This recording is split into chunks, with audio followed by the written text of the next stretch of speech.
So I'm making another one. I think weather is really cool and I'm enjoying making the videos today, so lucky me. Anyway, for those of you who don't know, I am also registered in Malta. It's a part of Europe which speaks English. This is a very little island country and very cool place to visit. Just like Spain, it has sunny weather and people from all over the world go to visit that place. Well, let me show you. This is the Crown Plaza Airport, Madrid Airport Hotel, and this is Bread and Breakfast Hotel, another one. Quite a nice area. Just walking towards my train. I know it's a long walk, but I'm enjoying it. Anyway, back to the topic: how to become a registered nurse in Malta or Malta. Back in 2020, when I graduated, I was looking into different countries, different opportunities. Where would I end up to work as a nurse? I am still on my research to really, specify my opportunities. Look at, and I'm not even kidding. It's such a big, nice plane. The feeling of satisfaction. Please don't mind these distractions, but I really love watching planes. I don't know why, even more than 35 times on my flights, but still I just am very excited. Anyway, get back to where we were. I was talking about my my choices. Where would I end up being a nurse? So since I graduated from Europe and Malta didn't require any experience from newly graduated nurses from the Europe, but since I didn't have the nationality, they would charge me more. So I had one advantage out of two. For European nurses, there are two advantages. If I were to hold Hungarian passport or an EU passport, I would not need to pay about 200 euros, but I would only need to pay 13 euros, 13 only. And my qualifications would be definitely endorsed as well. But since I was not an EU national or EU citizen, I'm a Pakistani citizen. If some of you don't know, then here we go. Hello, a Pakistani nurse living everywhere. Anyway, so yeah, that's what I did. I asked them if my qualifications will be endorsed. They asked for a certificate of conformity that I produced by the Hungarian Healthcare Chamber of Nursing, so-called OKFO or AEK in the back old days.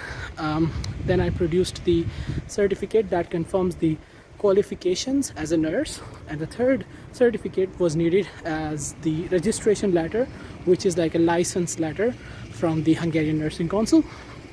And I had to produce a certificate that will confirm my proficiency in English language, because Malta, as I mentioned, is an English speaking country, and I did that too. I had about 7.5 overall, but then they required only 6.5. I wasn't able to register myself in the UK, but there we go, Malta. I registered there anyway, so I volunteered anyway. I got registered. They said, okay, they've received all the documents, but one thing was still missing. They asked me to send them diploma supplement, which is a part of your degree that comes with your degree certificate. We got it on the day of graduation, basically. I sent them that, and then they told, oh, you need course by course description of every different subject. Like, we were never given that. They said, ask a university, they will produce it for you. Like, okay, we'll do that. And then university asked about 60,000 for it, just for that course description, because it's like 120 pages document. So yeah, I produced that as well. It's course description for the nursing school. It's like every school has it, but very few agencies or authorities would require you to produce that document from your university. I remember America does require that, but this is going to be a talk of another video when we will look into details how CGFNS works or how NCLEX works to be registered in America. So that's also simultaneously ongoing. But I don't want to distract anymore. Let's get to this topic, how to be registered in Malta. So I produced that 120 pages of document, so-called course description from my school or university. Yeah, and I sent that over as well. Everything was done in the emails, so thankfully I didn't have to, you know, send these big postal documents or parcels and wait for months and months to for them to be received, and you know, all that stuff that goes on. And yeah, it took them once they received everything, and they confirmed that we've received your payments and documentations are complete. I also forgot to mention that they required or requested me, I think I'm just gonna kill myself in little cars here. Anyway, I'm back. So they required me to produce a police character certificate from Hungary, or the place where I've been living from the past couple of years. So I did produce that.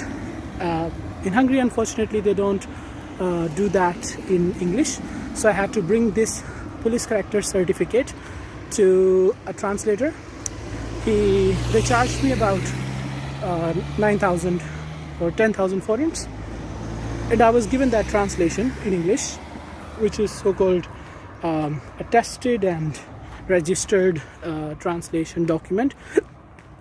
I sent that over, and then finally they confirmed me with an email saying, congratulations, your documents are now complete, your payments is now complete. Now you'll need to wait for about 90 days, so like 3 months, for your license to be received. I'm really gonna kill myself here. These roads are dangerous. But anyway, I then waited.